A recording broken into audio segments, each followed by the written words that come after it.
¿Bebes agua potable? ¿Te alimentas todos los días? ¿Tienes casa, educación y acceso a sanidad? Entonces no conoces el producto que ya disfrutan más de 3.000 millones de personas en todo el mundo. ¡La pobreza!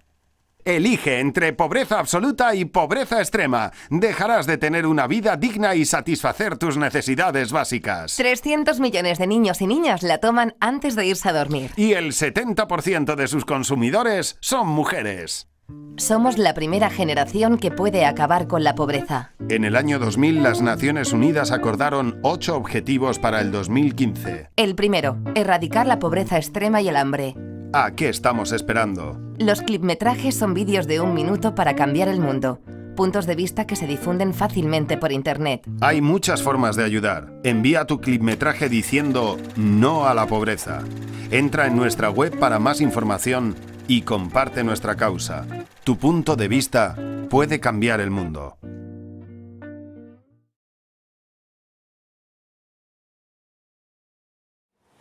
Trobo que és un repte i trobo que veient el resultat de Polseres Vermelles ha sigut un èxit, no? Perquè la màgia que té una sèrie com aquestes és apropar realitats que ens són llunyanes, perquè si tenim la sort que no hem viscut a una persona que ha hagut de superar o no un càncer, te n'adones que és molt dur i de cop la ficció i agafes una sèrie com a excusa per apropar a la gent jove i a tothom una temàtica que en principi era com delicada. Molts temes que eren tabús, que després es descobreixen i es comencen a tractar i te n'adones que no són tan tabús, que en podem parlar i podem saber què passa. I això és el bàsic d'aquesta sèrie, no? Ojalà més sèries s'atreveixin a explicar coses que no són uns universitaris en un institut o... No, alguna cosa que ens expliqui valors que estan més enllà d'això.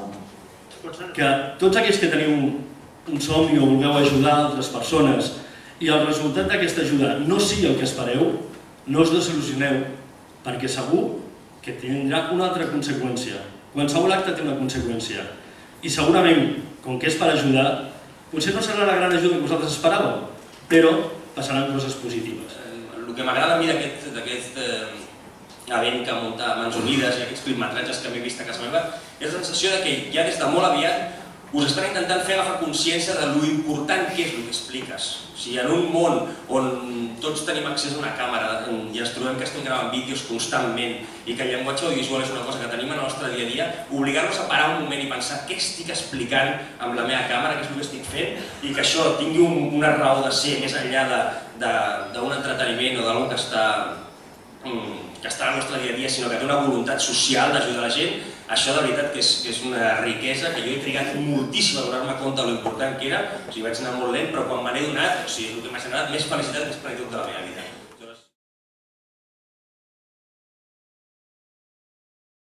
També crec que és molt important que les persones que són més riques baixem el nostre nivell de vida perquè baixem una mica del burro d'aquest capitalisme que arriba als nivells de l'absurd frenètic, que em sembla que no té cap necessitat, no tenim cap necessitat. I jo crec que és una mica això, d'acostar-nos. No és que ells pugin on estem nosaltres, no crec que siguem el referent. Si tothom visqués com visquem aquí, la Terra se n'aniria en breus, sinó que és acostar-nos una mica i trobar un punt intermig que puguem conviure tots els que estem en aquest planeta amb uns nivells que cobreixin les nostres necessitats, però que no cal que cobreixin unes necessitats fictícies inventades que realment no són sostenibles.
Mama, avui al col·le m'han dit que a Àfrica els nens moren de gana.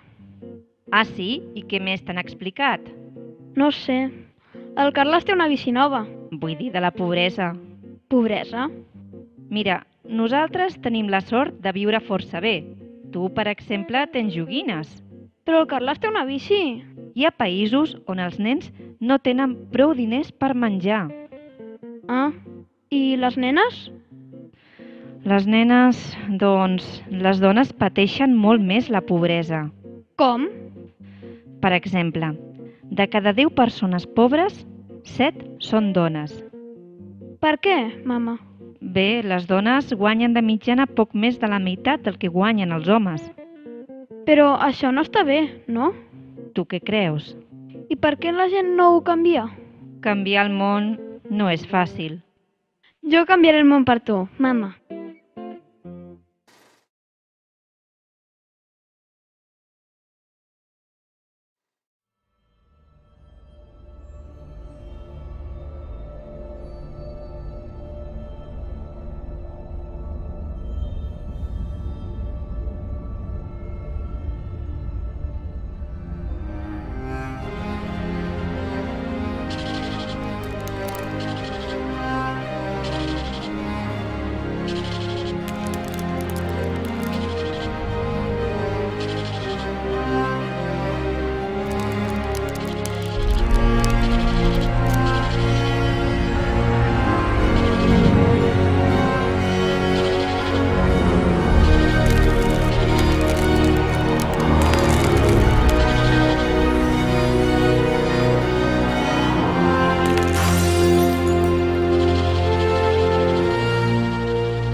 No lluitis. Rendeix-te.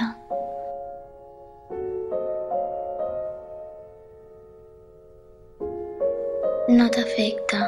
Que el 60% de les dones estiguin llicenciades. I només un 10% puguin arribar a l'alta direcció de les companyies.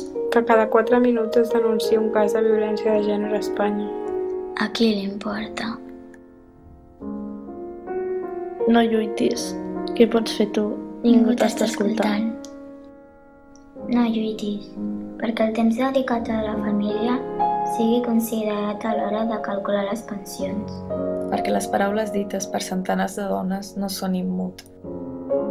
Si penses que tothom es mereix tindre les mateixes oportunitats a la vida. Llavors, lluita. No et rendeixis. Lluita.